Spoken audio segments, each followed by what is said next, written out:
Umhverfisráðherra segir starfsemi vatnsverksmiðjunnar í Þorlákshöfn hugsanlega geta haft áhrif á vatnsból Þorlákshafnar og ráðleggur eigendum hennar að fara sér hægt í framkvæmdum á meðan umhverfismat á starfseminni fer fram.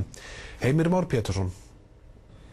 Ákvörðun Skipulagsstofnunar að starfsemi Icelandic Glacial verksmiðjunnar í Þorlákshöfn þyrfti ekki að fara í umhverfismat var kærð til umhverfisráðherra af nágranna verksmiðjulóðarinnar.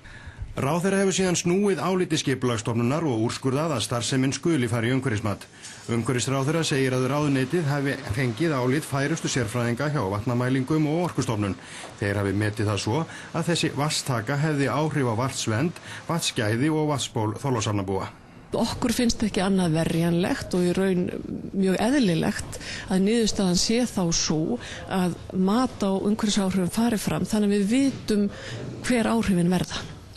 Heldur að sé einhverja líkur á því að verulega skorður verði settar á þessa starfsemi eða henni jafnvel hafnað? Nei, ég tel ekki að það séu mikla líkur á því. Umhverfismati snýst ekki að banna eitthvað. Þórunn segir mati gert til að leiða fram allar upplýsingar og hafa samráð með fólk á svæðinu.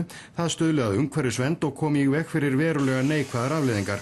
Framkvæmda og byggingarleyfi eru hins vegar í höndum sveitarfélaga. Og það verður auðvitað að vera mat bæði sveitarstjórnarmann og framkvæmdaraðila hvernig þeir standa að því. En ég hefði nú talið að það veri skynsamlegra að staldra við og meðan að matið fer fram. Tekur þetta marga mánuði? Það getur tekið nokkra mánuði, já.